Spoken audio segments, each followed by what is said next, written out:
안녕하세요. 오늘도 사연 살롱을 찾아주셔서 감사합니다. 저는 결혼하고 6개월 만에 남편과 이혼을 한 30대 여성입니다. 결혼 생활 6개월 이혼하느라 4개월이 걸려 총 10개월 만에 자유의 몸이 되었는데요.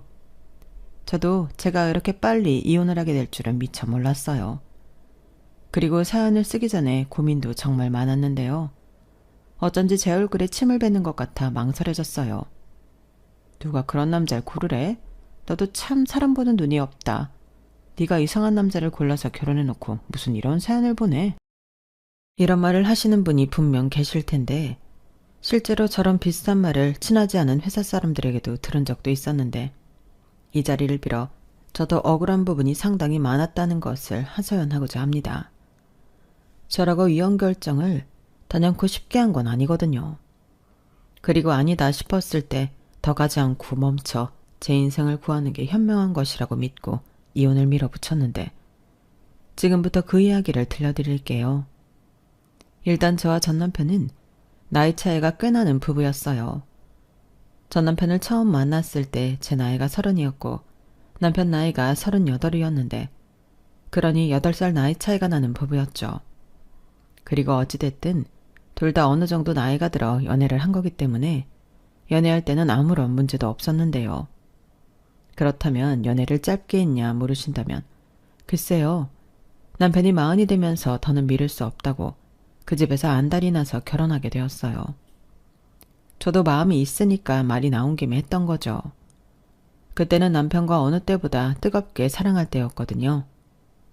그러니까 연애 기간이라고 치면 2년 정도가 되는데 2년이라는 시간이 짧다고 하면 짧을 수도 있지만 저랑 남편은 업무상 오래 본 사이라 체감은 2년 이상, 어느 장기 연애한 커플 못지 않았죠. 남편과 저는 같은 회사는 아니었지만 업무상 협력 관계이자 계약 관계라 제가 회사 입사하고 얼마 후부터 알게 된 사이였는데 왜 회사 업무상 계약 관계를 보며 갑과 을이 있잖아요. 여기서 갑이 남편 회사였어요. 그러니까 제가 다니는 회사가 을이었죠. 남편은 대기업은 아니었지만 대기업에 준하는 회사에 다니고 있었는데 나이 차이가 많이 나는 만큼 남편은 연차도 직급도 연봉까지 저와는 비교도 되지 않는 사람이었죠. 나중에 결혼하고 물으니 세금 떼고 400만 원 정도 되는 월급을 받고 있더라고요. 그에 반면 저는 세금 떼고 260만 원 정도 되는 월급을 받고 있었는데 제가 다니는 회사는 주로 큰 회사에 하청을 받아 일을 하는 중소기업이었어요. 그리고 남편의 회사는 아주 오래전부터 함께 일을 한 저희 회사의 주요 고객사였는데요.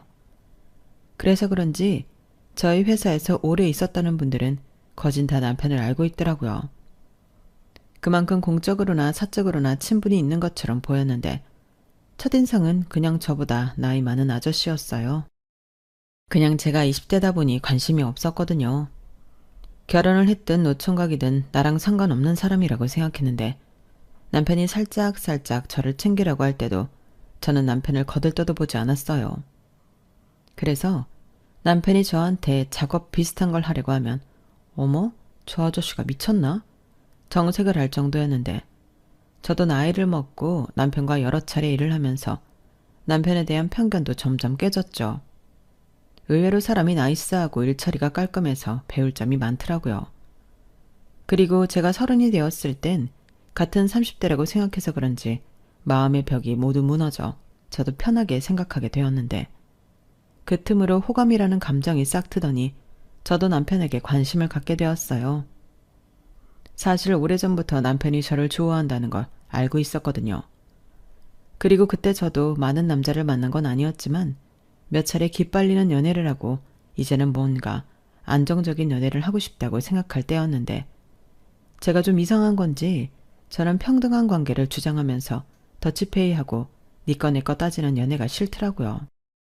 그렇다고 무조건 받고 얻어먹고 싶다는 게 아니었고 저도 눈치껏 제가 할 수 있는 계산은 하는 편이라 그 부분은 각자 알아서 센스 있게 했으면 좋겠다고 생각했어요. 실컷 좋은 시간 다 보내고 좋은 감정으로 헤어지는데 거기에 대고 오늘 얼마 나왔으니까 너는 얼마 입금해. 이런 말을 들으면 그날의 기분이 다 깨지잖아요. 그래서 어느 정도 나이도 있고 경제적인 부분에서도 여유가 있는 사람을 만나면 이런 제가 바라는 연애를 할 수 있지 않을까 생각했는데 그때 남편이 보이더군요. 그때 보니 남편은 제가 딱 찾는 이상형이었어요. 그리고 제가 슬쩍 먼저 우리 언제 영화나 같이 볼까요? 어떤 장르 좋아하세요?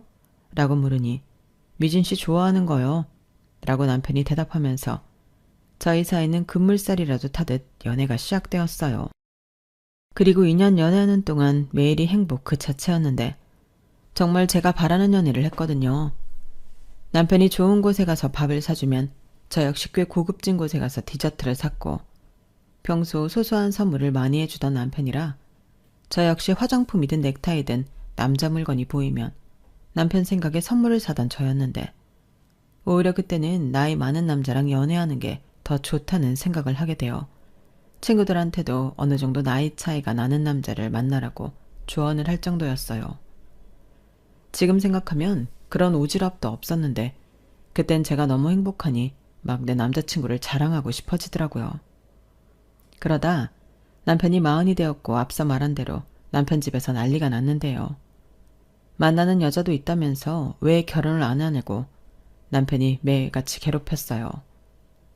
남편은 제 생각을 몰라 망설이는 눈치였는데 제 나이도 32이나 되었으니 결혼을 안 할 이유가 없었죠. 그래서 프로포즈도 제가 했어요.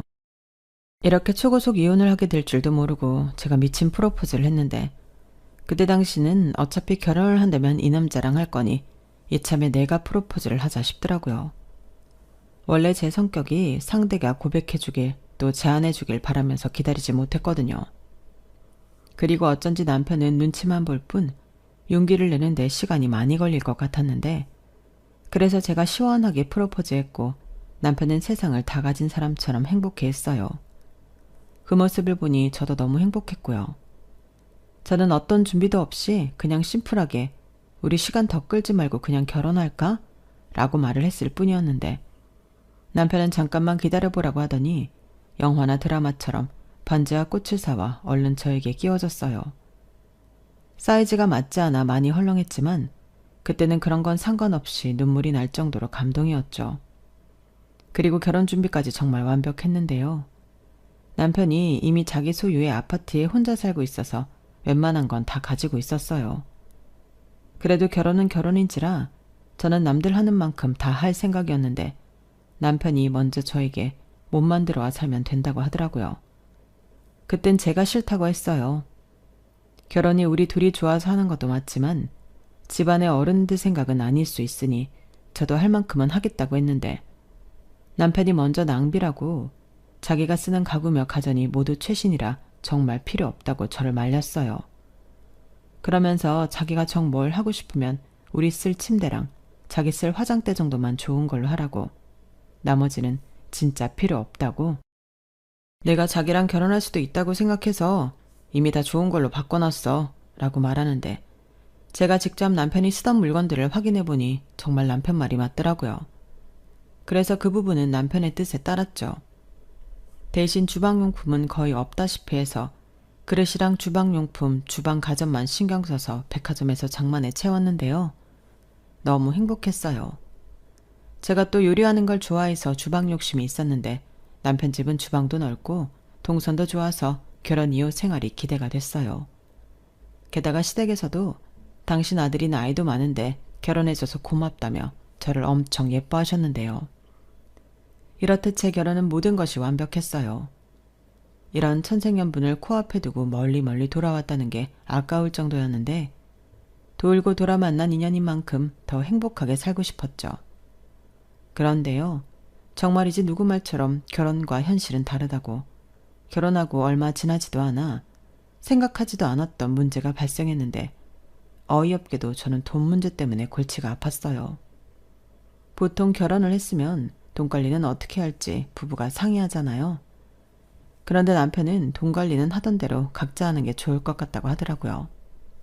그러면서 생활비라고 저에게 따로 주는 돈이 없었는데 이게 참 번번이 사람 빈정을 상하게 했어요. 요즘에 하다못해 과일이나 과자들도 사다 놓는 사람은 저뿐이었는데 남편은 그걸 거의 매일 혼자 다 먹다시피 했어요. 그러면 또 사다 놔야 하는데 그게 반복되니 왜 나만 자꾸 생활비를 써야 하나 사람이 유치해지는 거 있죠. 하지만 신혼이었고 처음 몇 달은 그냥 제가 알아서 부담하며 지냈는데 이게 쌓이다 보니 이건 아니다 싶더라고요. 화장지, 샴푸, 하다못해 음료수라도 집에 있어야 하잖아요. 그런데 남편은 그에 대해 아무 말도 하지 않았고 제가 생활비 얘기를 하면 나는 집에 오면 잠만 자잖아. 나 혼자 살 때도 생활비라고 따로 나가는 것도 없었어. 라고 말해 제 뜻을 헤아려 주지 않았는데 유치한 건 알지만 말을 해야겠어서 남편을 붙잡고 이렇게 말했어요. 그럼 자기는 집에 와서 아무것도 안 쓰고 잠만 자? 하다못해 화장실 가면 휴지 쓰고 머리 감을 때 샴푸 쓰잖아. 조금 전에 마신 맥주도 그래. 그건 뭐 어디 우물에서 퍼오니? 에이, 애처럼 치사하게 뭘 그런 것까지 따져. 내가 쓰면 얼마나 쓴다고. 그럼 밖에서 우리 외식할 때 내가 돈 내는 건 당연해? 자기는 왜 하나만 생각하고 둘은 생각 못하는 거야? 아니, 기본적으로 쓰는 것들이 있잖아. 그리고 같이 쓰는 거고. 그리고 외식할 때도 그래. 꼭 자기만 돈 내는 건 아니잖아. 나도 가끔 내고 그러는데 그걸 그럼 일일이 따져? 차라리 그럴 바에는 생활비를 똑같이 내놓고 그 돈에서 쓰자. 외식이든 배달이든 그것도 생활비를 쓰면 문제 없잖아. 자기야, 나는 진짜 왜 그렇게까지 해야 하는지 모르겠어. 막말로 자기가 안 버는 것도 아니고 혹시 내가 먹고 쓰는 게 아까워? 왜 그렇게 매정하게 말하는데? 누가 들으면 나는 돈도 안 주고 자기가 산 것만 축내는 인간 같잖아. 축낸다고는 하지 않았어. 다만 돈 관리에 대해서는 우리가 서로 의견을 조율할 필요가 있다는 거야. 얼마나 쓰고 얼마를 모으고 앞으로 어떻게 살 건지 그런 계획을 세우자고. 아니, 그런 계획은 꼭 돈으로 세워야 하는 거야? 그냥 자기가 내 돈까지 다 관리하고 싶은 건 아니고? 뭐? 누가 그렇대? 나는 자기가 살림할 수 있으면 자기한테 생활비 줄 수 있어. 꼭 내가 하고 싶다고 안 했잖아. 콕 집어서 말은 안 했지만 그 소리가 그 소리지. 아무튼 나는 싫어. 나는 내가 돈 버는데 왜 자기한테 내 돈을 다 줘야 하는지 모르겠네. 내 주변에 월급 갖다 주고 용돈 받는 사람들 있는데 그건 진짜 아니라고 생각해. 그래서 나는 지금처럼 각자가 알아서 돈 관리하고 필요하면 네 거 내 거 없이 베풀고 살았으면 좋겠어. 저는 남편과 대화를 하고 답답한 속이 더 답답해졌어요. 네 거 내 거 없이 베풀고 살자는 말이 따지고 보면 네 거 내 거 없이 쓰자는 소리랑 같은 말인데 이럴 거면 그냥 각자 살지 뭐하러 결혼을 해서 사람을 치사한 사람으로 만드나. 오히려 속에서 짜증이 밀려오더라고요. 그래서 저도 손해보고 싶지 않은 마음에 장을 볼 땐 제 것만 사게 되었고 먹을 것도 그날 제가 먹을 것만 소량 사서 그날 다 먹어 남편 몫을 남기지 않았는데 그러자 남편이 나중엔 자기가 필요한 건 자기가 사서 오더군요. 그때 사온 것들을 보면 제 것은 없었어요. 그냥 딱 봐도 네가 그렇게 하면 나도 똑같이 하겠다는 것으로 보였는데 이상하게 제가 더 약이 오르더군요. 그러고 결혼하고 한 달이 넘었을 때 남편이 먼저 자기가 관리비 20만 원을 냈다며 저더러 남은 도시가스랑 인터넷 요금을 내라고 했는데 그렇게 남편은 저희 공동 생활비 중에 관리비 20만 원만 자기가 부담하고 나머지는 저에게 미룬 거였어요. 그리고 지금 생각해보면 관리비도 이미 자동 이체가 되어 있어 자기가 냈지 지루로 나오는 거였으면 모른 척하고 지냈을 것 같은데 아니 자기 혼자 살 때도 자기가 내던 걸 왜 저랑 같이 산다고 저에게 미루는 건지 사소하지만 저는 화가 났어요. 제가 결혼을 했지 집을 빌린 게 아니잖아요. 굳이 둘이 살면서 이 돈을 다 제가 부담할 거였으면 그냥 혼자 살지 제가 왜 그 집에 살아야 할까요? 그러다 문득 내가 못 만들어 와 살고 있으니 이 남자가 나머지는 저더러 다 하라고 하는 게 아닐까 하는 생각이 들었고 이러다 제가 아이라도 가져서 돈을 못 벌게 되면 그때는 어떻게 될까 짜증이 났는데요. 저런 성격이면 아이한테 들어가는 돈도 아까워할 인간 같았어요. 그래서 저보다 먼저 결혼한 친구들한테 살짝 물어도 봤는데 아이 하나 키우는데 한 달에 돈 빼곤 우습다고 하더라고요. 그러면 제가 저 인간이랑 살면서 생활비랑 아이 양육비를 혼자 다 감당해야 할지도 모른다는 건데 그건 이상적인 부부가 아니잖아요. 그래서 진지하게 남편한테 우리 문제에 대해 다시 이야기를 하자고 술상을 차렸어요. 이 부분이 해결이 되지 않으면 한 침대 쓰는 룸메이트일 뿐 우리는 미래를 함께하긴 어려울 것 같다고 생각했는데요. 그때까진 대화로 이 문제를 해결할 수 있을 거라고 생각했어요. 자기야, 내가 진짜 고민을 많이 했는데 우리가 앞으로 같이 살면 좀 더 체계적으로 돈 관리도 하고 미래에 대해 준비를 해야 하지 않아? 우리 아이는 안 가질 거야? 아이? 그야 생기면 좋지. 그리고 그게 돈이랑 무슨 상관이야? 아이 하나 키우는데 지금 얼마나 드는지 알아? 그리고 내가 임신하고 아이를 낳는다고 생각해봐. 그럼 내가 지금처럼은 못 벌 텐데 그때도 나더러 공과금이랑 생활비 쓰라고 하려고? 난 또 무슨 얘기를 하나 했더니 아직도 생활비 얘기야? 자기는 왜 그렇게 내 돈에 집착해? 막말로 지금이 편하지 않아? 적당히 각자 쓰고 각자 모으면서 사는 거지. 우리가 이사 걱정이 있어 뭐가 있어. 아이 낳으면 부모니까 자기랑 내가 반반씩 양육비 부담하면 되지. 뭐? 나는 수입이 줄고 아이 때문에 더 많이 고생할 텐데 그때도 나더러 양육비를 부담하라고? 이건 진짜 너무하지 않아? 너무한다고? 뭐가 너무해. 자기가 아이 육아하는 만큼 나도 밖에서 일할 건데. 나는 가사노동도 중요하지만 내가 일하는 것도 자기가 존중해야 한다고 봐. 그럼 뭐 나는 밖에서 일하고 자기랑 똑같이 육아도 해? 아니 내 말은 각자 돈 관리하면 이런 문제도 있다는 거야. 내가 육아하느라 돈을 벌 수 없는데 양육비까지 반을 내야 한다면 나는 어쩌라고. 그럼 우리는 아이를 갖지 않는 게 맞지. 그래서 이런 문제를 확실하게 하자고. 우리가 지금 룸메이트랑 뭐가 달라? 다르지. 나는 그냥 각자 수입에 대해 터치하지 말자는 것뿐인데. 아이 문제도 그래. 그때 가서 애로사항이 있으면 그때 가서 수정하면 될 일을 왜 벌써부터 결정을 해야 하는 거야? 자기야, 나도 결혼을 안 했다면 이런 고민 안 했지. 우리가 매일 저녁을 집에 와서 해먹지 않는다고 하지만 냉장고에 계란 같은 것들이 있어야 하는 거고 나는 이런 비용을 똑같이 생활비를 내놓고 쓰자는 건데 그게 그렇게 어려워? 내가 자기더러 월급 통장을 내놓으라는 게 아니잖아. 살림을 하는데 곤란하다고. 지금처럼 치사하게 내 것만 사서 쓰는 것도 솔직히 싫어. 나는 장 봐서 음식도 만들어 자기랑 맛있게 먹고 싶단 말이야. 다른 집들도 이렇게 하는 집이 없어. 저는 신혼 초부터 이런 걸로 고민해야 하는 것이 싫다며 남편한테 호소하듯 말했어요. 그러자 남편은 아무 말도 하지 않고 묵묵히 듣더니 그럼 자기가 매월 50만 원씩 주면 되겠냐고 했고 저는 솔직히 그게 넉넉하지 않을 것 같지만 남편이 50만 원, 제가 50만 원 해서 100만 원으로 생활을 해볼 생각이었는데요. 다음 날 남편이 생각지도 못한 체크카드 한 장을 줬어요. 여기 체크카드에 내가 매월 50만 원씩 넣어놓을게. 생활비 명목이는 만큼 이 계좌에 관리비도 나가게 자동이체 걸어놨고 자기가 나머지는 생활비로 써. 어? 그럼 관리비 20만 원 빼면 30만 원으로 생활을 하라고? 왜? 반반씩 하는 거고 나머지는 자기가 내면 되는 거잖아. 저는 그렇게 남편이 주는 카드를 황당하게 받았고 그 뒤로 체크카드를 긁으면 남편한테 결제 문자가 갔는데 그러면 바로바로 전화가 걸려왔어요. 왜 그걸 샀는지 꼬박꼬박 물어보더라고요. 그러고는 자기는 자기 돈이 어디서 어떻게 어떤 목적으로 쓰였는지 알아야 한다며 저에게 50만 원, 아니 30만 원에 대한 가계부를 써서 자기한테 검사를 받으라고까지 했는데 그땐 진짜 머리 끝까지 열불이 치솟았어요. 30만 원도 아니고 꼴랑 30만 원을 가계부를 써서 검사를 받으라니 그냥 더럽고 치사해서 안 쓰고 만다고 생각했는데 그래서 그냥 그 체크카드를 안 썼어요. 그러자 자기 카드를 왜 안 쓰냐고 실실 웃으며 물어보는데 그냥 그 체크카드 그 웃는 얼굴에 던져버렸네요. 자기 같으면 더럽고 치사해서 그 카드 쓰겠냐? 어차피 문자도 다 가는데 그걸 또 가계부를 써서 검사까지 받으라고? 됐어, 안 쓰고 말지. 아니 왜 이렇게 화를 내? 그럼 남의 돈을 쓰면서 어디에 썼는지 알려주는 게 맞는 거 아니야? 뭐? 남의 돈? 따지고 보면 그렇잖아.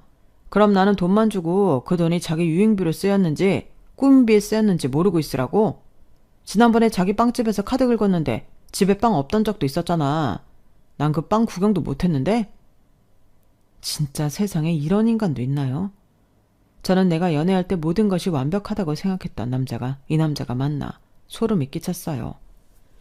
게다가 연애할 때는 단 한 번도 싸우지 않고 전부 저에게 맞추던 인간이었는데 결혼하고 이딴 식으로 쪼잔하게 굴다니 완전 속은 기분까지 들었는데요. 남들은 한참 깨복고 행복할 줄 아는 신혼이었는데 저는 진심 결혼이 후회스러웠어요. 괜히 이 인간이 내가 정말 자기 집에 못 만들어 왔다고 생각하고 함부로 하는 건가?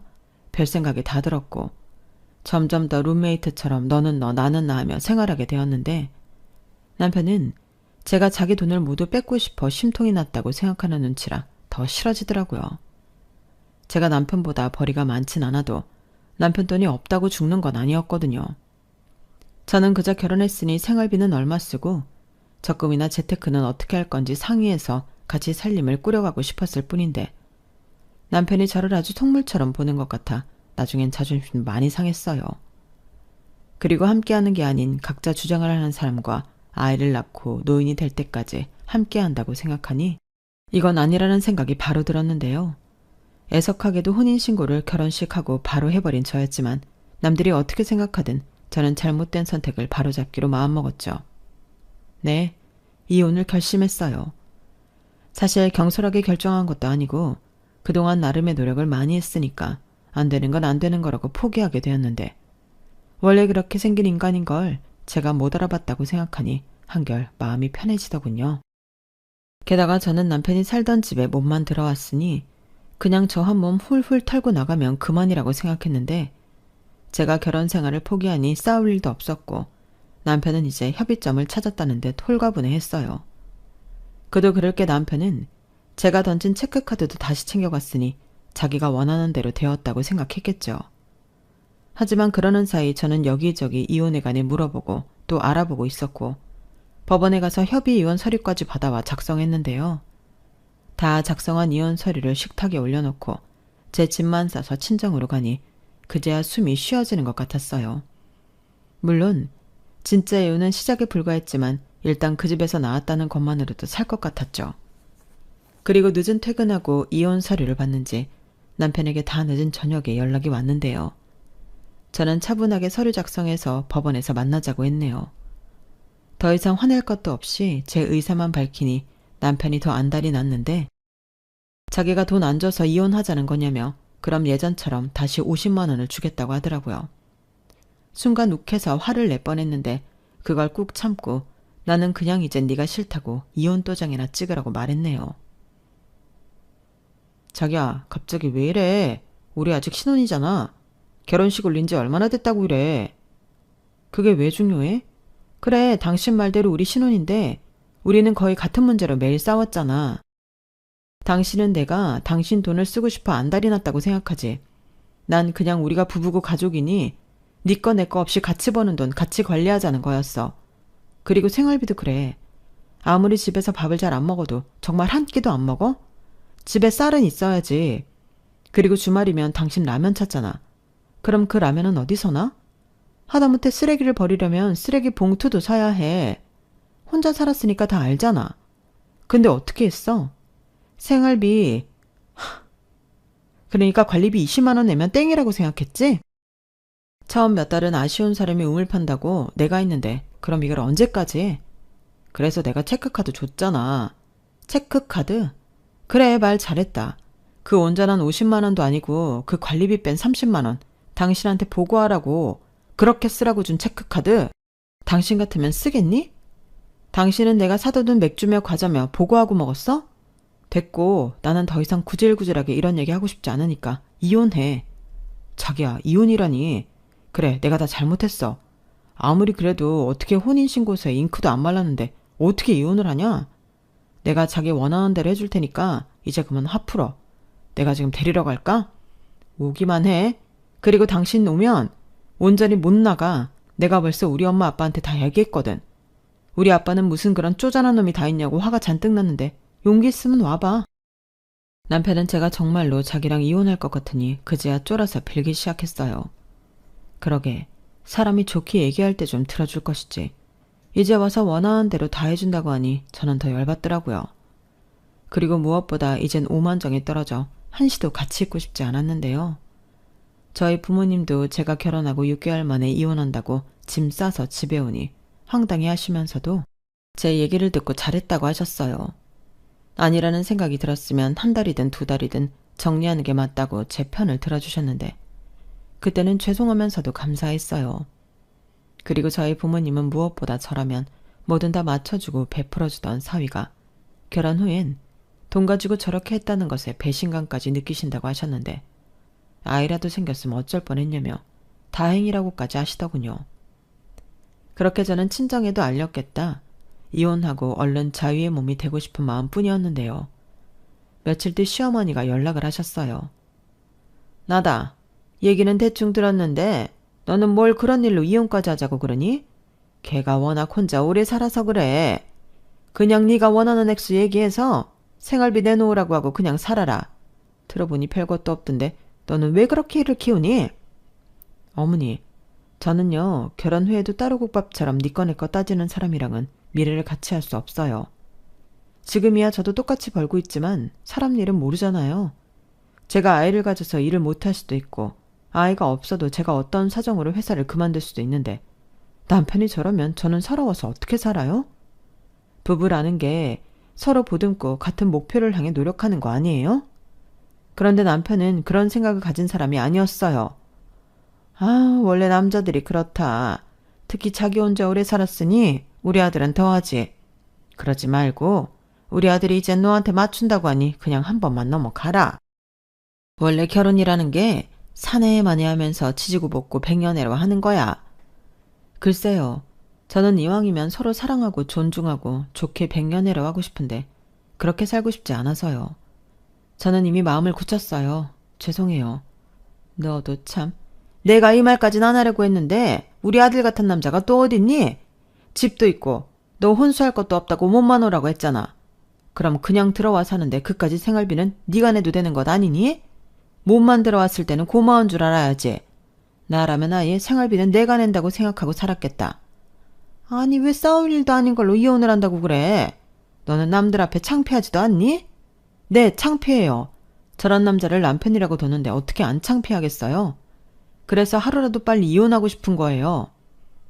저는 시어머니에게 제 뜻을 굽히지 않고 그대로 전달했어요. 아마 지금 사연 들으시는 분 중에 그래도 시어머니신데 저렇게까지 말할 필요가 있냐?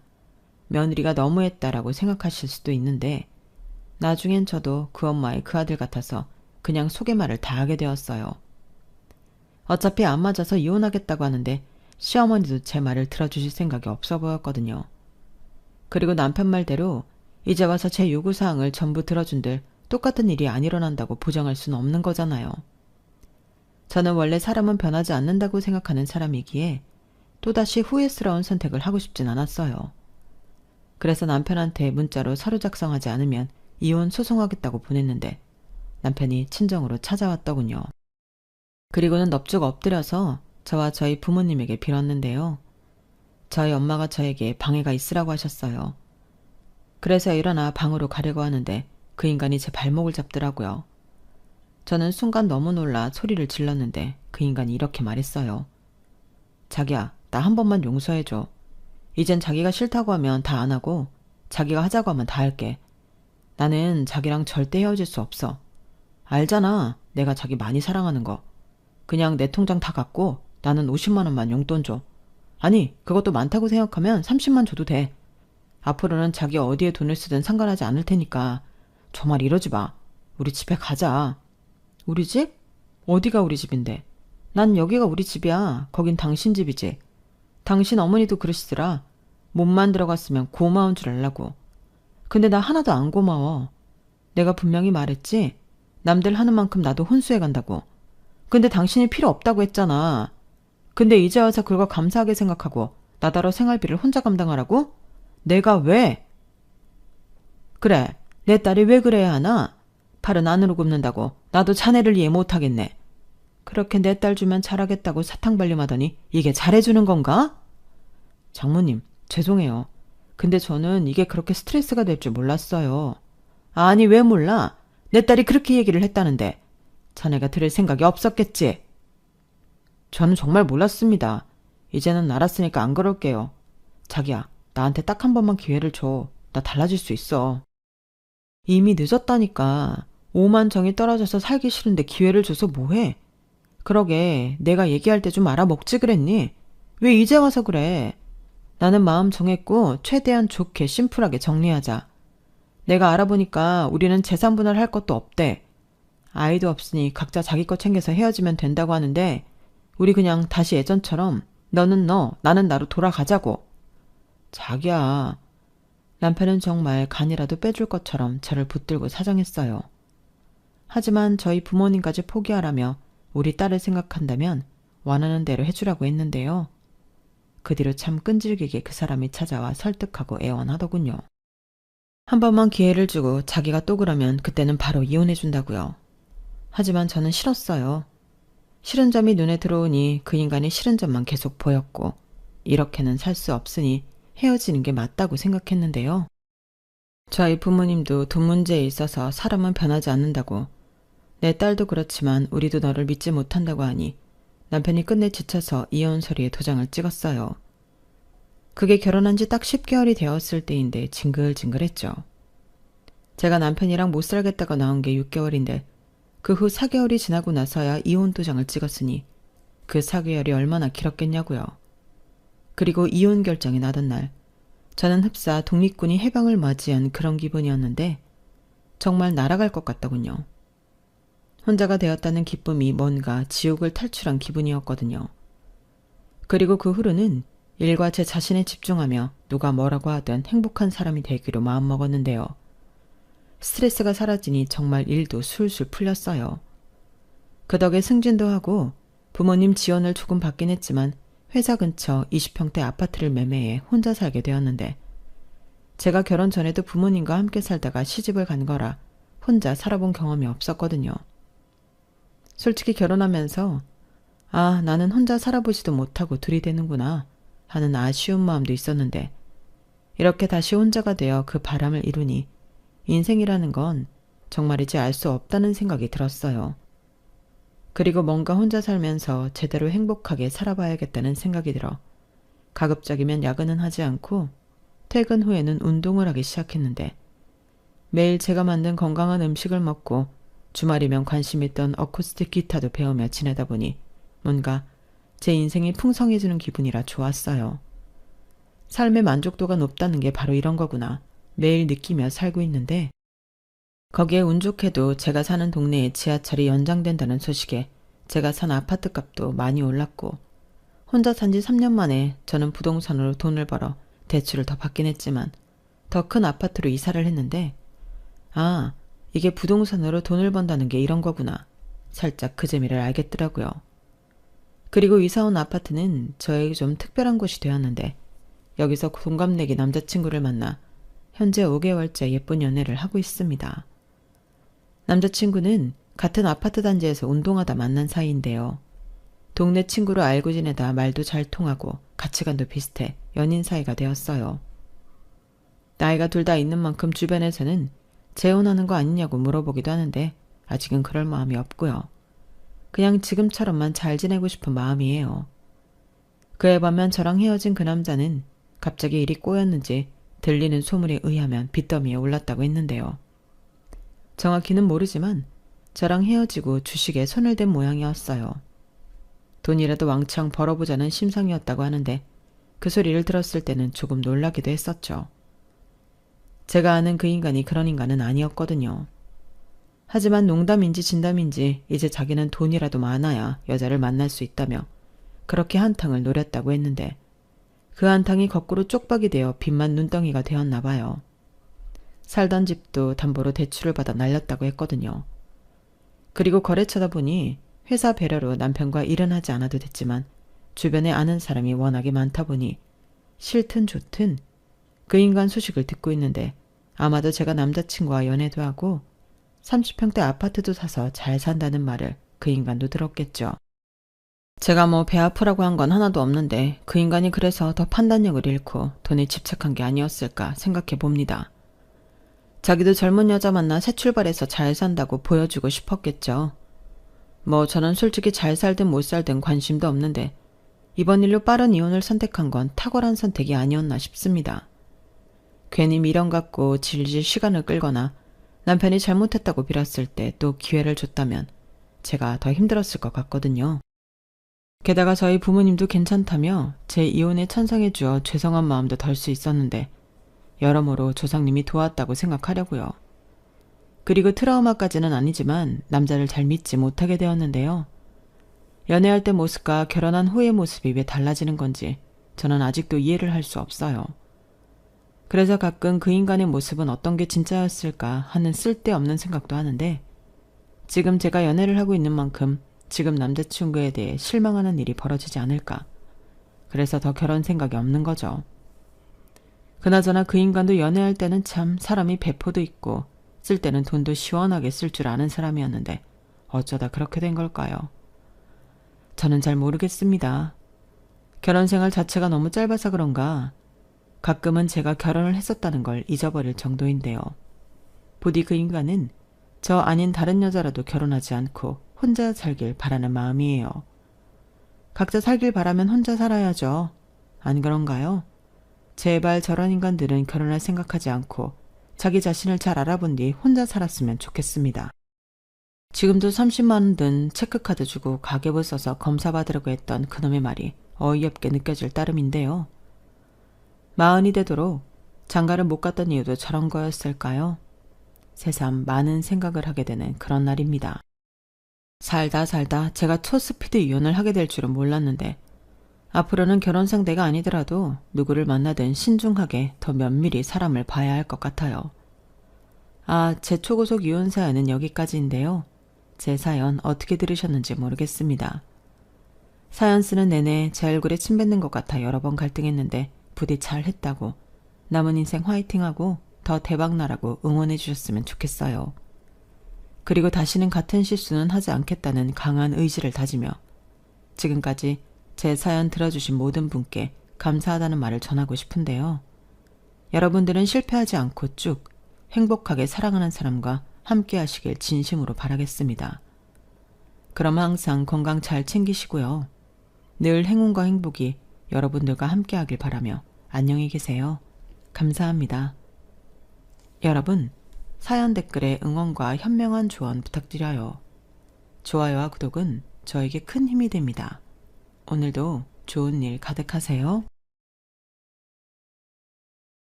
안녕하세요. 오늘도 사연 살롱을 찾아주셔서 감사합니다. 저는 올해로 44시 된 여자입니다. 남편과 결혼 생활한 지도 벌써 15년이 훌쩍 넘었는데요. 안타깝게도 아이는 없어요. 제가 남편보다 6살이 많은 연상이거든요.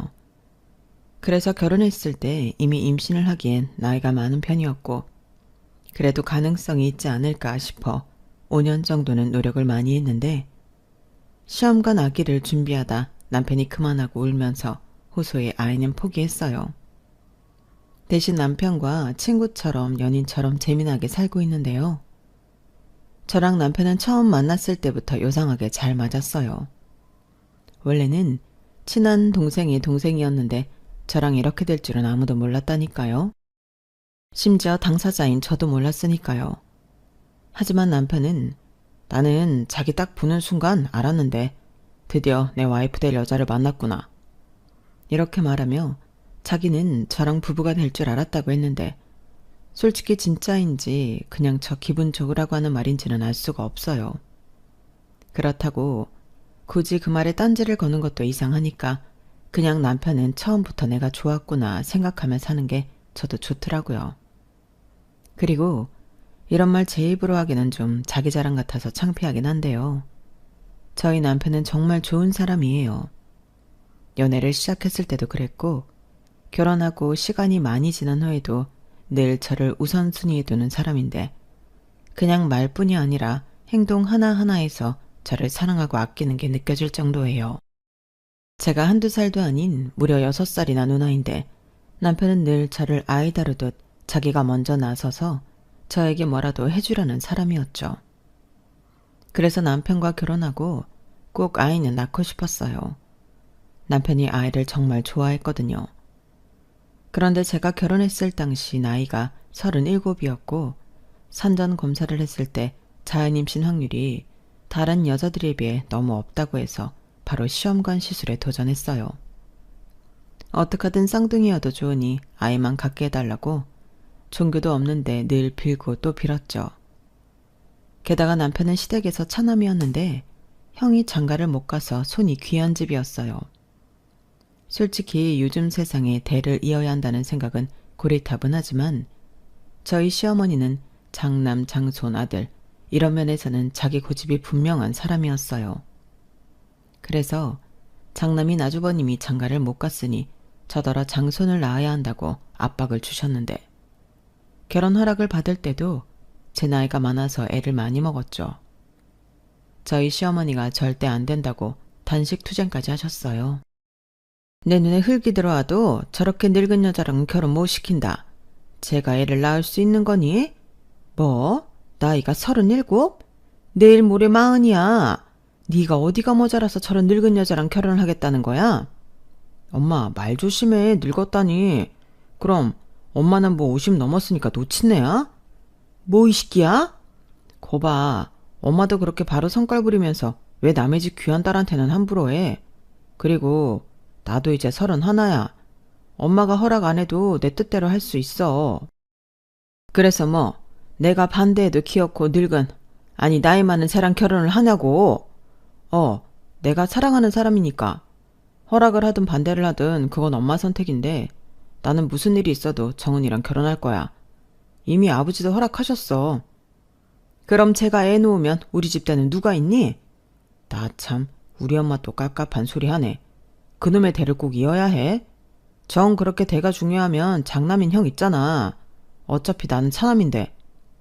그래도 네 형은 형 여자 되게 좋아해. 어쩌면 형이 엄마 소원 풀어줄지도 몰라. 뭐야 이놈아? 남편은 제가 따로 이야기할 필요도 없이 그렇게 자기 힘으로 결혼을 허락받았어요. 뭐 말이 허락이지 그냥 말릴 수 없어서 울며 겨자 먹기로 저를 며느리로 보신 건데요. 그래서 저희 결혼할 때 아무것도 지원해주지 않겠다고 하시더라고요. 사실 시댁이 아주 잘 사는 건 또 아니고 저도 나이가 있는 만큼 남편보다 모아놓은 돈도 좀 있고 해서 시댁에 손 벌리지 않아도 되는 정도였는데 그래서 그것도 허락은 허락이라고 좋다고 남편과 결혼을 했죠. 저도 남편 아니면 결혼하고 싶은 마음이 솔직히 없었거든요. 그만큼 저는 남편을 사랑했어요. 그래서 아이만큼은 꼭 낳아서 더 행복한 가정을 이루고 자손 걱정하는 시어머니한테도 보란듯이 아이를 낳아 애 못 낳을까봐 걱정하시던 그 마음의 짐을 덜고 싶었는데요. 하늘도 무심하시지 저에겐 엄마가 될 기회를 주지 않으시더군요. 제 배에는 주사 자국과 멍이 가득했는데 한 번도 임신 테스트기에 두 줄을 본 적이 없었거든요. 나중엔 그 일이 저에겐 큰 스트레스이자 우울증을 유발하는 일이 되었는데 그게 있잖아요. 기대했다가 실망하고 또 기대했다가 실망하는 걸 반복하다 보니 사람이 미치겠더라고요.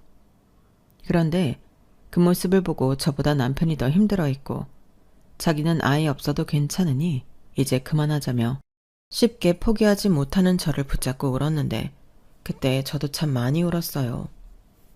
누군가는 원래 포기하고 마음 편하게 있다가 자연 임신되는 경우도 많대 라며 언제든지 자연 임신을 할 수 있다고 했지만 그렇지도 않더라고요. 그리고 시어머니도 포기하지 않으셨고 어떡하든 낳기만 하면 당신이 대신 키워주겠노라.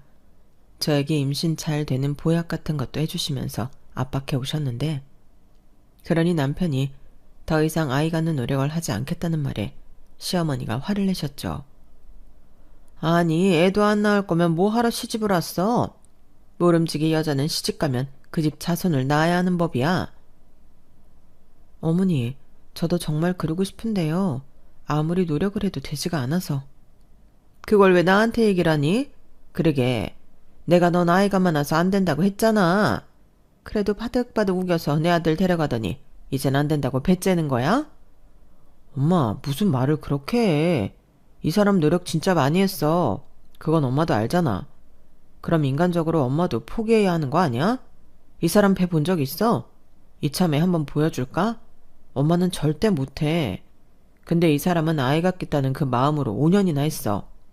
나는 진짜 그 생각만 하면 미안해서 미칠 것 같아. 내가 애 낳으라고 이 사람한테 결혼하자고 한 건 아니잖아. 됐어. 우리는 이미 결정했고 엄마가 포기 안 되면 우리 이제 보지 말고 살아. 뭐야? 이놈의 새끼는 꼭 안 될 것 같으면 협박을 해. 너 그딴 거 어디서 배웠어?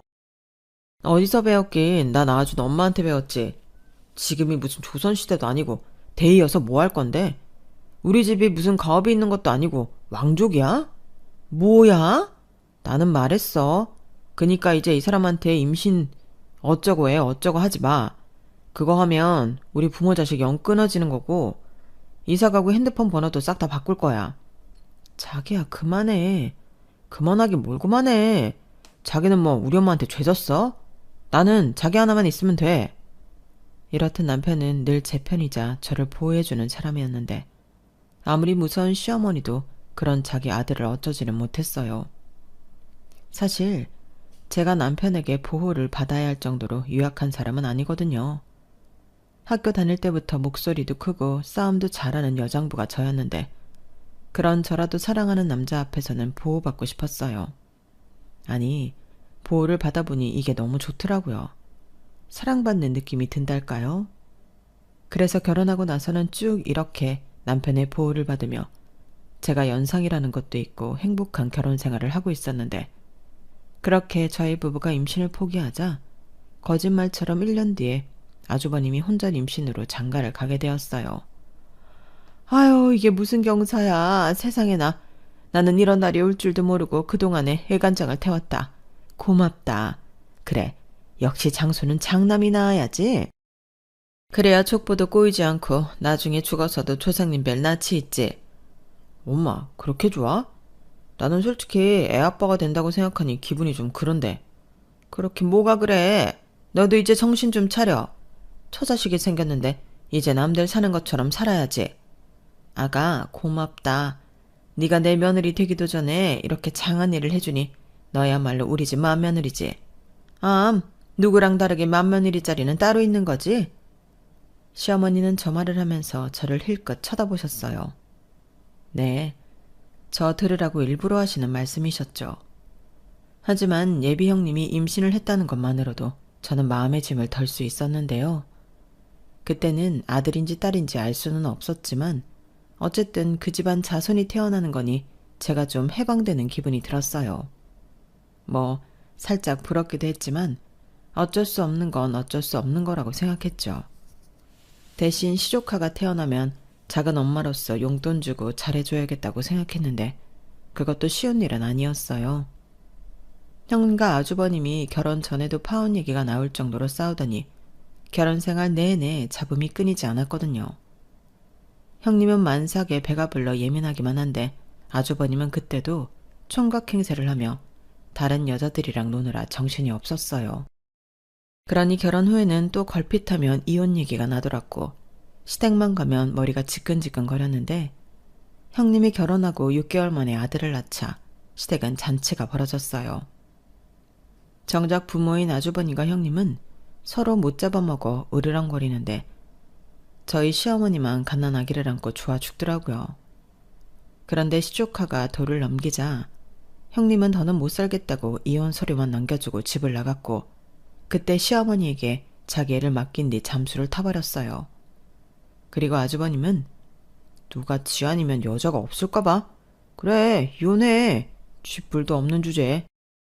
지가 어디 가서 나 같은 남자를 서방이라고 두고 살 거야? 지복을 지가 차는 거지. 라며 당당하게 이혼 서류에 도장을 찍었는데 그제야 시어머니는 중간에서 발만 동동거리셨죠. 그때 시어머니가 저에게 어떻게 하면 좋겠냐고 연락을 하셨어요. 그래서 아이는 엄마가 키우는 게 맞는 것 같다고 양육비 주고 시조카를 보내자고 말씀을 드렸는데 시어머니는 질색팔색을 하며 자기 장손을 누굴 주냐며 언성을 높이시더군요. 너는 네 애 아니라는 거지? 어떻게 애를 보내라는 말을 그렇게 쉽게 하냐? 아니 어머니, 아주버님이 애를 키우진 않을 거잖아요. 그럼 어머님이 키우셔야 하는데 가능하시겠어요? 애기 키우는 게 쉬운 일은 아닐 텐데요. 그야 그렇지만 한두 번 보는 거랑 아예 키우는 건 다른 문제지 않아요? 아마 지금쯤 형님도 하준이 생각 많이 하고 있을 거예요. 자기 앤데 지금 얼마나 불안하겠어요? 그니까 좋게 얘기해서 하준이는 보내고 아주버님한테 따끔하게 혼내서 제대로 양육비나 끊기지 않게 보내라 하시는 게 나중을 위해서는 낫죠.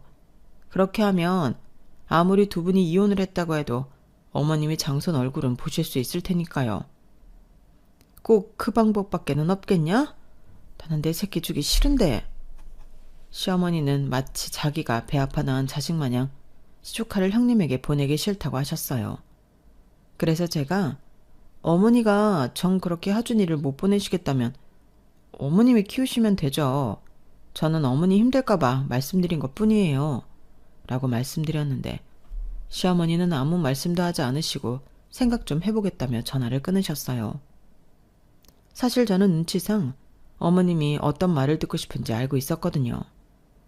제가 아이도 못 낳는데 시조카라도 데려다 키우겠다는 말을 내심 듣고 싶은 모양이셨는데 차마 그 말을 대놓고 말씀은 못 하셨어요. 아마도 그건 제가 아닌 당신 아들 눈치가 보여서였겠죠. 시조카를 데려다 키우라고 하면 이번엔 정말로 천륜이 끊길까봐 몸을 사리치는 게 분명해 보였어요. 그걸 알기에 저도 일부러 어떤 가능성도 보이지 않으려 했는데요. 그러면서 저는 속으로 아이는 죄가 없으니 구제불능 아빠인 아주버님보다는 형님이 데려가 키우는 게 맞다고 생각했어요. 하지만 그건 제 생각일 뿐 20대인 형님도 아이를 데려가고 싶은 마음이 없어 보였는데요. 제가 한번 형님에게 전화를 했다가 이런 말까지 듣게 되었어요. 동서, 지금 나더러 애 데려가라고 전화한 거야? 나 참 웃긴다. 동서가 무슨 자격으로 나한테 이래라 저래라 해? 아니 형님, 아이 생각을 하셔야죠. 아주버님이 아빠 노릇을 할 사람도 아닌데.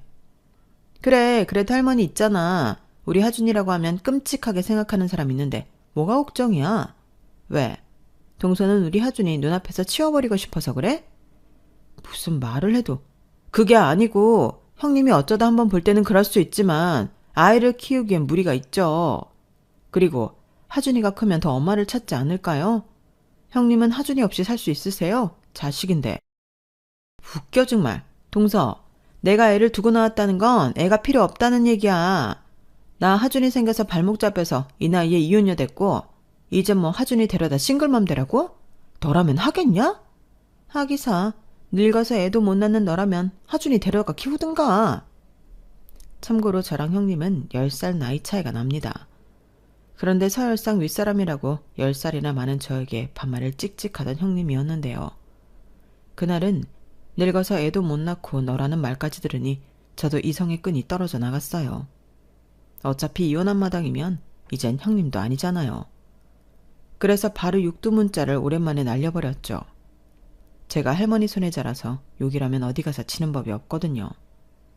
그래서 여기에 차마 적을 수 없는 그런 격한 말들을 숨도 쉬지 않고 연속으로 날렸는데 형님이 많이 놀란 눈치였어요. 핸드폰 너머에서 아무 소리도 나지 않았거든요.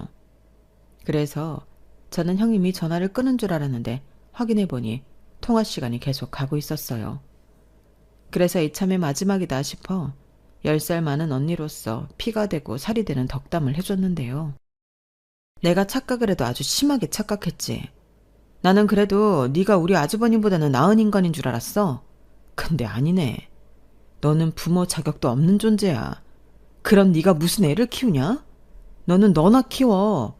너 계속 그렇게 살잖아? 네 인생 종치는 거야. 내 말 안 믿기지? 그래, 믿지 마. 근데 너는 뭐 평생 20대고 평생 젊겠니? 웃기지 말라 그래. 지금까지는 내가 아주버님이 더한 쓰레기라서 아무 말 안 했는데 지금 보니까 도찐 개찐이다. 누가 누굴 탓하니?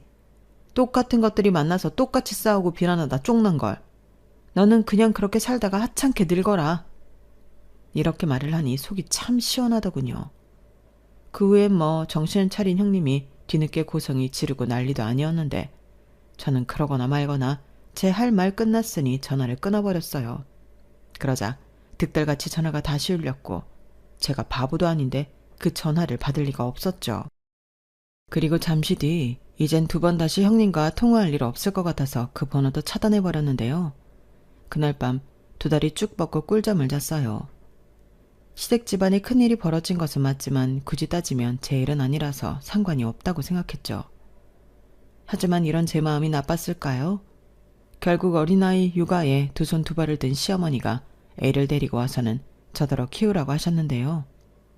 어찌나 당당하게 말씀을 하시던지 설마 하긴 했어도 어이가 없더라고요. 어머니, 지금 방금 뭐라고 하셨어요? 저더러 하준이를 키우라고요? 그래, 너 어차피 애 갖고 싶어 했잖아. 이참에 그냥 니네 호적에 올려라. 어머니, 아무리 그래도 그렇지 제 애도 아닌데 어떻게 호적에 올려요? 네 애는 아니어도 우리 집 장소는 맞잖아. 우리 핏줄인데 네가 왜 못 키우니? 우리 귀한 장손 잘해줘라. 얼마나 불쌍하냐? 아무리 그래도 이건 그럴 수 없어요. 아마 그이도 절대 싫다고 할 거고요. 그래, 나도 그게 무서워서 여태 말을 못했는데 그냥 네가 그러고 싶다고 해. 그 자식이 내 말은 개똥같이 들어도 네 말이면 꿈뻑 죽잖아. 싫어요. 아무리 그렇게 말씀하셔도 그럴 수는 없어요. 아주버님 계시잖아요. 이 일은 전적으로 아주버님이 책임지실 일이죠. 걔는 아빠잖아. 아빠가 뭐 애를 키울 수 있어? 애는 여자가 키워야 잘 크는 거야. 네가 네 애다 생각하고 잘 좀 키워줘. 아무리 생각해도 그 수밖에는 좋은 방법이 없다. 시어머니는 자기 딴에는 머리를 굴렸다고 저더러 제 생각인 양 시조카를 데려다 키우고 싶다고 남편에게 말하라고 시켰어요. 하지만 제가 그 말을 들을 이유가 없었죠. 아무리 아이가 갖고 싶었다고 해도 시조카는 시조카일 뿐 제 자식이 될 수 없다고 생각했거든요. 그렇다고 제가 시조카를 싫어했던 건 아니었어요. 저는 어디까지나 작은 엄마로서 시조카를 예뻐했고 앞으로도 계속 그 마음은 변하지 않을 생각인데 필요하면 경제적인 도움도 줄 생각이 있었어요. 하지만 무슨 물건처럼 떠넘겨져서 제가 키우는 일은 절대 하기 싫었고 그래서 남편에게 이 사실을 있는 그대로 전달했죠. 그러자 남편이 벼락같이 화를 내며 시댁으로 갔어요. 남편은 자기 형을 별로 좋아하지 않았거든요. 형이 형 노릇을 한 적이 없고 왜 형이 저지른 문제를 자기가 해결해야 하냐며 그 길로 시댁에 쳐들어가 남편이 그야말로 집구석을 뒤집어 놓고 왔어요. 참고로 저희 집이랑 시댁은 차로 40-50분 거리였는데 어찌나 금방 왔는지 들어가자마자 큰 소리를 내고 다시 돌아왔다고 하더라고요. 이제 우리 엄마 전화 오면 절대 받지 마. 그리고 찾아와도 문 열어주지 말고. 저는 돌아올 여파가 좀 두렵긴 했지만 저를 지킬 수 있는 방법이 이 방법밖에는 없다고 생각했어요. 그리고 남편 말처럼 다음날 아침부터 시어머니 전화로 제 전화는 마비가 되었는데 그냥 무음을 해놓고 받지 않았죠. 무슨 말씀을 하실 건지 받지 않아도 다 알 수 있었거든요. 다행히 남편이 부모 자식 간의 연을 끊겠다고 한 건 아니었던 것 같은데 시어머니는 자기 마음도 몰라주는 제가 미웠을 거예요. 하지만 시어머니 역시 당신 마음만 중요할 뿐 제 마음은 안중에도 없으셨고 그러게 괜히 욕심 부릴 게 아니라 시조카를 애 엄마한테 보낼 방법을 찾던 애 아빠인 아주버님한테 책임을 지게 하셨어야죠. 왜 그 부담을 저희 부부와 나누시라고 하시는 건지 정말 답답했어요. 그런데 자기 화를 못 이기신 건지 애를 안고 제가 다니는 회사까지 찾아오셨는데 그때는 모른 척을 하지 못했어요. 그래서 도살장에 끌려가는 소처럼 시어머니를 만나러 갔고 시어머니는 뿔이 단단히 난 얼굴로 저에게 따라오라고 하셨는데요. 솔직히 회사 앞에서 난동을 부리실 줄 알았는데 다행이긴 했어요. 그래서 어머님이 따라오라는 대로 한 카페에 들어갔고 시조카는 뭐가 마음에 안 드는지 아까부터 울고 있었고 시어머니는 달랠 생각도 하지 않더군요. 결국 카페 직원이 아이를 조용히 시켜주지 못하시면 나가라고까지 했는데 어쩔 수 없이 제가 아이를 달랬어요. 그리고 시어머니는 제가 그러길 바랬다는 듯 가방에서 애기 물병 같은 걸 꺼내셨어요.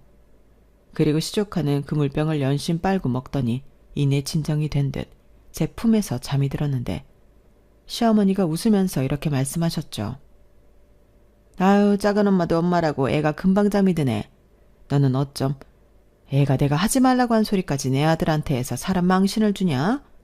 내가 그날 네 시아버지한테 얼마나 혼났는지 알아? 애 당장 애 엄마한테 보내라고 난리도 아니었어. 그러게 저도 그게 좋겠다고 말씀드렸잖아요. 근데 어머님이 보내기 싫다고 하셨고 그럼 어머님이라도 잘 키우시면 되는데 왜 그걸 저한테 떠넘기세요? 떠넘기다니. 집안에 일이 생겼는데 같이 좀 하자는 건데 뭐가 나빠. 어찌됐든 우리 집안 핏줄이고 귀한 장남인데 너랑 내가 키워야 하는 거 아니겠니? 일단 시험 삼아 딱 1년만 네가 키워봐. 그때 돼서 결정해도 늦지 않잖아. 누가 아니? 네가 먼저 네 아들 삼고 싶다고 호적에 올리겠다고 할지. 네? 그럴 일은 절대 없다니까요. 그러니까 그럴 일이 있는지 없는지를 경험해 보라고. 지금 보니까 잘하네. 아무리 억지 부리셔도 소용없어요. 저 근무 시간이라 들어가 봐야 하니까 하준이 데리고 가세요. 왜? 너 네 남편한테 또 쪼르르 일러 바치려고 그러냐? 나는 처음부터 네가 싫었다. 나이도 많아 애도 못 가져. 그렇다고 며느리 노릇을 잘해. 뭐 하나라도 마음에 드는 구석이 있어야 내가 너를 참고 봐주지. 왜? 네 남편이 늙은 너를 싸고 도니까 내가 우습냐? 사실 네가 문제야. 집안에 여자가 잘 들어와야 하는데 네가 들어와서 우리 집에 마가 꼈다고. 우리 큰애가 이혼하고 저러고 있는 것도 너 때문이야. 지금 말씀 다 하셨어요? 이젠 하다하다 제 탓을 하시는 거예요? 그래서 뭐 저희 부부도 이혼하길 바라시는 거예요? 그렇게 해드려요? 어머 저는 동그랗게 뜨고 덤비는 것 좀 봐. 누가 그렇대? 죄책감을 좀 가지라는 말이야. 막말로 네가 먼저 장손을 낳았어 봐라. 그럼 이렇게 내가 얘를 어디 못 보내서 이러고 있겠니? 그럼 나도 미련 없었어. 저는 이젠 정말이지 드릴 말씀이 없네요. 저도 노력 많이 했고 안 되는 건 안 되는 거라고 받아들였어요. 근데 이제 와서 어머님이 이러시면 저더러 뭘 어쩌라고요? 저도 이 집안에서 나가드리면 되는 걸까요? 어머니 저 싫다고 저희 결혼할 때 한 푼도 안 해주셨잖아요.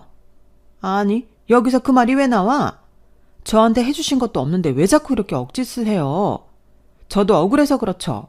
저 정말이지 이젠 숨 막혀 죽을 것 같아요. 얘는 말을 해도 나는 그냥 네가 책임감을 좀 가져보라는 말을 하고 싶은 거야. 너는 우리 하준이가 불쌍하지도 않냐? 얘 미래를 생각해봐. 그 미래를 왜 제가 생각해요? 하준이 미래는 하준이 엄마 아빠가 생각해야죠. 저게 정말 끝까지. 야, 너 끝까지 이럴 거야? 그럼 나더러 계속 힘들게 애를 보라고? 나는 못해. 손목이며 허리며 정상인 데가 한 군데도 없어. 밤에 잠도 못 잔다니까? 너 그러다 시어머니 상 치른다고? 그러니까요. 왜 이 얘기를 저한테 하시냐고요. 장본인인 아주머니에게 하세요. 저는 정말 답답해서 자리에서 벌떡 일어나 정색하며 말씀드렸어요. 그리고 제 품에 안겨있던 시조카도 시어머니한테 드렸는데 어찌나 온몸으로 거부를 하시던지 황당했죠. 하지만 힘이라면 제가 더 세지 않겠어요. 그래서 억지로 시어머니 품에 시조카를 안겨드리고 저는 카페에서 나왔는데 제 뒤에서 시조카 우는 소리가 들리더군요. 솔직히 그때는 시조카한테 미안한 마음이 컸어요.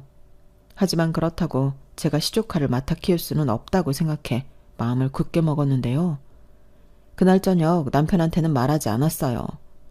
괜히 그 말까지 전달하면 남편이 정말로 천륜을 끊어버릴 것 같았는데 시어머니한테 평생 원망을 받고 살고 싶진 않았죠. 그런데 아주버님에게 연락이 왔어요. 그것도 혀가 완전히 꼬부라져서 저에게 너무한 거 아니냐고 헛소리를 하기 시작했는데 제가 너무 이기적이랍니다.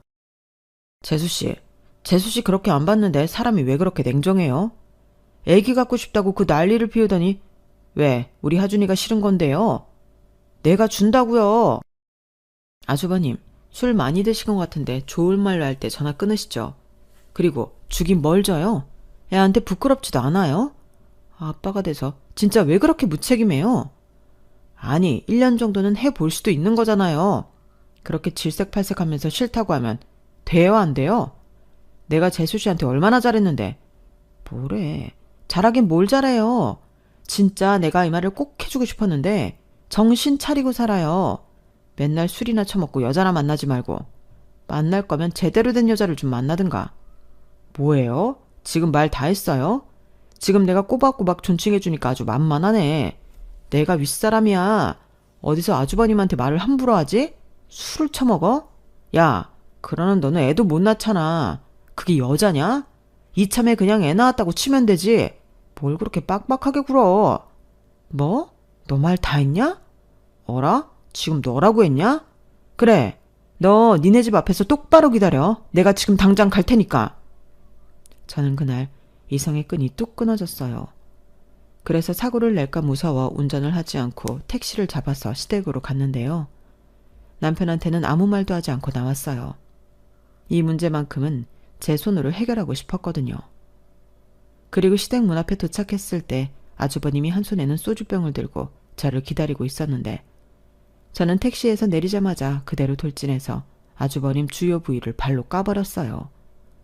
그러자 손에 든 소주병을 떨어뜨리고 바닥에서 대굴대굴 굴렀는데 생각보다 덜 아팠는지 주둥이로 제 욕을 계속 하더라고요. 그래서 이번에는 바닥에 떨어진 소주병을 주워 안에 소주가 얼만큼 들어있는지 확인했고 다행히 완전히 엎어지지 않았기에 반 이상 남아있어 그대로 벌컥벌컥 원샷으로 소주를 마셔버렸어요. 제가 술도 어디 가서 빠지진 않거든요. 그러자 그런 제 모습에 아주버님은 당황한 눈치였고 저는 소주를 다 마신 뒤 그대로 아주버님 멱살을 잡았는데 재수씨 왜 그러세요? 말로 해요 말로 라며 아주버님이 아까와는 다르게 아주 공손하게 존대를 하더군요. 왜? 아까처럼 씹으려 보지? 내가 얌전히 있으니까 만만해 보였나 봐. 그치? 내가 너보다 나이 많아. 알아요 누나신 거. 그래 아는데 왜 그랬을까? 똥인지 된장인지 구별을 하고 살아야지. 나이가 몇 개야. 하준이 문제도 그래. 애를 낳았으면 책임을 져야지. 네 새끼 저렇게 두고 너는 놀고 싶니? 머리에 도대체 뭐가 있는 거야? 욕구가 모든 걸 지배하냐? 요즘은 반려동물도 지능이 높아서 교육이 가능한데 너는 그 수준도 안 되나 봐. 저기 자꾸 이러시면 왜? 니네 엄마 부르게? 불러. 어차피 나도 술 마셔서 내일이면 오늘 일 기억 못할 거거든. 아니 뭘 얼마나 드셨다고. 양이 중요해? 아니죠. 근데 누나 이것 좀 놓고 말씀하세요. 싫어. 네가 좋은 말로 하면 안 들어 처먹잖아. 지금부터 내 말 똑똑히 들어. 너 인생 곧다구로 살지 마. 나이가 몇 살인데 엄마한테 빌붙어서 애까지 보게 하냐? 정신 차리라고. 속도 위반할 때는 니네 엄마 허락 안 받았잖아. 그걸 누가 허락받고. 그치? 허락 안 받았지? 그럼 책임도 네가 져. 지금부터 내가 책임을 어떻게 지는 건지 친절하게 알려준다. 최대한 빨리 네 월급에서 시터 이모님 구해. 그리고 너는 용돈 받아 쓰고 나머지는 니네 엄마한테 갖다 줘라. 아니 왜 시터 이모를 제 돈으로 구해요? 아쉬운 사람이 구하는 거지. 아쉬운 사람이 누군데? 네가 애 아빠 아니야? 아, 지금 네가 거길 덜 맞았구나. 오늘 아주 생식기능 상실해 볼래? 너 어차피 필요 없잖아. 딱 돼. 이번에는 진짜 별보게 만들어줄게. 아니요. 알겠어요. 알겠습니다. 그러니까 제발 여기만큼은 똑똑히 들어. 지금 이 순간부터 아빠 노릇 제대로 못한다는 소리 내 귀에 들리잖아? 그날이 너 고자 되는 날이야. 어차피 네 아들은 하준이 하나만 있으면 되지 않아? 어차피 너는 책임도 못 지는 찌질한 인간이잖아. 여자들은 그런 네가 도대체 왜 좋다니? 너 아랫돈이 간수나 잘해. 언제 쓸모 없어질지 모르니까. 지가 무슨 병강세야? 뭐야? 저는 아주버님께 인생도 아랫도리도 똑바로 하라고 주요 부위를 향해 또다시 발을 들어 올렸어요. 하지만 이번엔 가격하진 않았고 겁만 살짝 줬는데요. 얼마나 쫄았는지 아주버님은 무슨 오리궁뎅이 마냥 엉덩이를 뒤로 쭉 빼며 온몸을 움츠리더군요. 그 모습을 보는데 어찌나 웃기던지 사진이나 하나 찍어두고 싶었는데 뭐 보고 싶은 몰골이라고 저걸 간직하나 싶어 그대로 내버려 뒀어요. 그리고 저는 유유히 걸어서 큰 길에서 다시 택시를 잡아 타고 집에 들어갔는데요. 사실 다음날 아주버님이 시어머니에게 일러 바쳐서 또 시끄럽게 만들면 또다시 찾아갈 생각이었거든요. 하지만 겁을 제대로 집어먹었는지 시어머니에게 따로 연락은 없었고 꽤 오랫동안 조용했는데 너무 조용하니까 살짝 이상하더군요. 그래도 제가 먼저 연락해서 물어보는 것도 좀 그렇고 무소식이 희소식이다 생각하며 제 원래대로의 일상을 살았는데요. 남편한테도 그날의 일은 말하지 않았어요. 그냥 집 근처에 친구가 와서 간단히 소주를 마시고 들어왔다고만 했는데 저희 남편은 제 말이면 그런 줄 아는 사람이라 그걸로 끝이었죠. 그렇게 보름이 훌쩍 지났어요. 그러자 시어머니에게 연락이 왔는데 갑자기 저에게 밥을 사겠다며 먹고 싶은 음식이나 가고 싶은 가게를 알아놓으라고 하시더군요. 목소리가 꽤나 신이 나 계셨는데 저는 반대로 시어머니가 신나 하시니 겁이 덜컥 났죠. 그래서 이번에도 호락호락하지 않겠다는 각오로 시어머니를 만나러 갔는데 시조카는 없이 혼자 오셨더군요. 어찌나 꾸미고 오셨는지 딱 보니 미용실도 다녀오신 것 같더라고요. 무슨 좋은 일이 있으신가 제가 바로 여쭤봤죠. 좋은 일? 있지. 그리고 너한테 고마워서. 저한테요? 뭘요? 너 우리 상우한테 뭐라고 했니? 애가 아주 사람이 180도 달라졌어. 술도 끊고 갑자기 나한테 베이비시터를 구하라고 하더라? 아, 그래요? 그래서 네가 무슨 바람이 들어서 그러냐고 했더니 글쎄 네가 조언을 했다며? 애 아빠가 그러면 안 된다고. 엄마가 무슨 죄가 있어서 고생을 하냐고. 그러면서 이제부터 월급 통장 관리도 나한테 하라고 하는데 지는 용돈 받겠대? 세상에나. 내가 살다 이런 날을 다 맞이한다. 40년 가까이 내 아들이 그런 적이 없었어. 잘 됐네요. 이젠 정말 정신을 차렸나 봐요. 그래, 다 네 덕이야. 하긴 내가 억지 부린 거 인정해. 근데 어쩌겠어. 아들들은 전부 내 말을 듣지 않는데 나만 죽어나게 생겼고. 네 시아버지는 책임 못 질 것 같으면 애 엄마한테 주고 오라고 하는데 애가 무슨 물건이니? 그리고 잘 키울 애였으면 내가 이러지도 않았다. 그건 그래요. 저도 사실 연락을 한번 한 적이 있거든요. 근데 아주버님이랑 도찐 개찐. 죄송해요. 그냥 마음의 소리가 나와버려서. 이제부터는 마음껏 해라. 도찐 개찐 맞지? 네가 나이가 많아서 싫었는데 이럴 때는 참 의지가 되는 것 같아. 아주 재수시 무서워서 군대에서도 못 차린 정신을 똑바로 차리고 산다? 그럴 이유가 있다니? 근데 그 이유가 뭐냐? 아, 이유요? 아주 중요한 이유죠. 근데 이건 아주버님 프라이버시라서. 그래? 또 그런 거야? 그럼 됐다. 사실 별로 궁금하지도 않아. 내가 지금 해방됐다는 게 중요하지. 오늘 마음껏 먹어라. 내가 쏘는 거니까. 근데 아주버님 돈을 이렇게 막 쏘시면 제가 좀 그런데. 뭐가 그래? 그냥 먹어. 그리고 이거 받아라. 저는 시어머니가 주는 수상한 봉투를 더듬더듬 손을 뻗어 받았어요. 그리고 그 봉투에는 1,000만 원짜리 수표가 들어있었는데요. 저는 보고 너무 깜짝 놀라서 토끼눈이 되어버렸죠. 어머니, 네가 전에 그랬잖아. 나더러 해준 거 하나도 없지 않냐고. 사실 나도 그 말 듣는데 좀 미안하긴 했다. 그래도 그렇지 저는 이 돈 못 받아요. 받아. 그때 못 해준 돈의 일부라고 생각해. 내가 지금은 여윳돈 그것밖에 없어서 1,000만 원 넣었는데 나 좀 있으면 갯돈 타거든? 그것 하면 또 줄게. 아니에요. 왜 갑자기. 나도 나이 먹어서 너한테 유세 좀 떨려고 한다. 그리고 미안하기도 하고. 앞으로는 내가 너한테 뭐라고 하지도 않고 잘해줄게. 네 시아버지가 그러더라. 장손이 귀한 만큼 며느리도 귀한 거라고. 못 살겠다고 애도 버리고 나가는 며느리도 있는데 너는 5년이나 아이 가져보겠다고 그 노력을 하고 내가 괴롭히는데도 이렇게 우리 앞에 있잖아. 그 말을 듣는데 내가 양심에 많이 찔렸어. 그 말이 다 맞잖아. 어머니. 그러니까 오늘 맛있게 먹고 우리 그동안 쌓였던 거 조금씩 풀자. 그러니까 나 너무 미워하지 마라. 이렇게 내가 네 덕을 보게 될 줄이야. 역시 사람 일은 아무도 모르나 봐. 시어머니는 이번 일로 느끼신 게 많다며 갑자기 천사표 시어머니가 되었어요.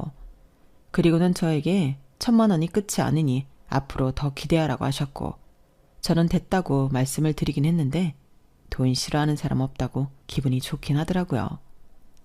그러고 보면 아주버님이 시어머니를 상당수 많이 닮은 것 같았는데 사실 콩 심은 데 콩 나고 그러는 게 자연의 법칙이긴 하죠. 그래서 그날 저는 양심껏 소고기 조금만 먹었는데 그 맛이 참 달고 고소했어요. 한우였거든요. 그리고 그 일 이후 저는 시어머니와 조금씩 친해지며 고부 사이를 좁혀가고 있는데요. 가끔 둘이 여행도 가고 쇼핑도 하고 그 집 남자들 뒷담화하면서 날로 친분을 쌓아가고 있는 중이에요. 그러면서 자연스럽게 시어머니가 아주버님이 조금이라도 예전으로 돌아갈 것 같으면 저에게 바로 이르시기로 했죠. 그래도 지금까지는 제가 무섭긴 한지 정신이 바짝 들어 착실하게 살고 있는데요. 아직 뭐 더 두고 봐야 하겠지만 현재까진 아주버님도 사랑구실을 제법 파며 지내는 중입니다. 저는 언제라도 아주버님이 예전으로 돌아가는 낌새를 보이면 또다시 달려갈 생각이에요. 그래서 요즘 운동도 다시 시작했죠. 저희 남편이 평소에도 저더러 운동 좀 하라고 했는데 제가 진짜로 운동을 한다고 하니까 아주 좋아 죽는 거 있죠. 자기 영 잡으려고 단련하는 줄도 모르고요. 그러고 보면 저희 남편도 참 순진한데 아무튼 아주버님 문제로 시끄러웠던 집이 다시 잠잠해져서 요즘은 집안도 남편 속도 많이 편안해졌어요. 그걸 느낄 때마다 세상 그렇게 뿌듯할 수가 없죠. 이럴 줄 알았으면 진작에 아주버님을 따로 만나 손을 좀 볼 걸 그랬다는 생각이 드는데, 사실 체력도 크고 키도 180이 넘어서 상대가 안 될 줄 알았거든요. 하지만 이성의 끈이 떨어졌을 때는 눈에 보이는 게 없었고, 사실 피지컬만 그럴 뿐 속에는 쫄보가 있다는 걸 알게 되었는데, 이걸 안 이상 저는 무서울 게 없습니다. 그래서 앞으로 저희 집안의 평화는 제가 지키려고요. 물론 남편한테는 언제까지나 비밀로 할 작정인데, 저는 호호 할머니가 되어서도 남편한테만큼은 보호받는 연약한 여자이고 싶거든요. 제가 좀 주책인가요? 주책이어도 조금만 이해해 주세요. 사람마다 다 사는 방법이 다르잖아요. 그리고 앞으로는 남편과 더 잘 살기 위해 많이 노력할 생각인데요. 남편이 항상 제 편이 되어줬던 것처럼 저도 늘 남편 편이 되어주려 합니다. 세상에서 진짜 내 편 하나만 있어도 살 수 있다고 했는데, 비록 저희 부부를 닮은 아이는 없지만 저희 부부끼리 항상 챙겨주고 지켜주면서 그렇게 살아가려고요. 그리고 때때로는 작은엄마 작은아빠로서 시조카에게 사랑도 많이 주며 못 이룬 부모의 꿈을 이루고자 하는데, 제가 시어머니랑 싸우면서 가장 힘들었던 게 시조카에 대한 제 마음이었거든요. 제가 시조카를 싫어할 이유가 없으니까요.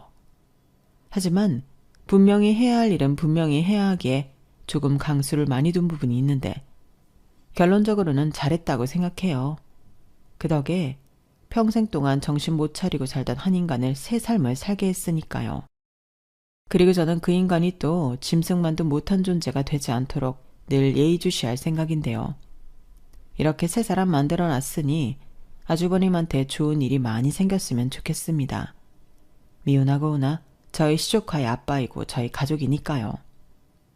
제 사연은 여기까지예요. 제 이야기 재미있게 들으셨나요? 세상에는 생각보다 덜 자란 어른들이 참 많은 것 같은데, 그 어른들도 하루빨리 정신 차리고 자기 인생을 똑바로 살았으면 하는 바람이에요.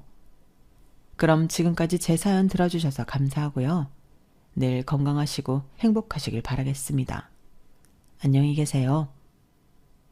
여러분, 사연 댓글에 응원과 현명한 조언 부탁드려요. 좋아요와 구독은 저에게 큰 힘이 됩니다. 오늘도 좋은 일 가득하세요.